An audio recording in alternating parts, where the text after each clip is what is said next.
In this stretch tutorial, I'm going to be showing you how to stretch out your calf muscle or your gastrocnemius muscle on one of these mini wobble or mini stability boards. So first things first, they've got two sides to them.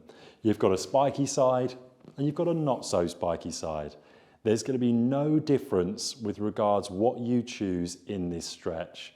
If you've got shoes on, it's not going to make any difference if you do one side or the other.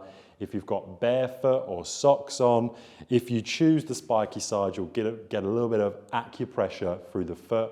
Otherwise, there's no real difference. It's not going to massively affect the stretch. Some people have wooden versions of these, and that's absolutely fine as well. So what I want you to do is you're going to bring that nice and close to the wall.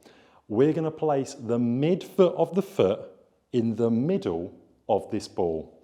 So when we do that, it's really important that we have a fixed object or something to hold on to so we get all the benefits of the stretch but reduce the chance of injury. So we don't want anyone falling over, or if we do, we at least want something that we're grabbed hold of when we do. So I'm going to be using the wall, so I'm really completely reducing my chances of injury. And now I'm going to place my midfoot in the middle of this wobble board or wobble ball.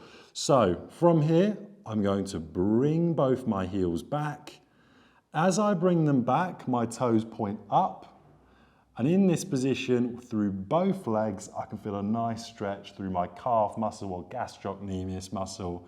And you can hold that stretch there for your desired amount of time and sets. Once you've done that, remember, bring your feet off first before your hands.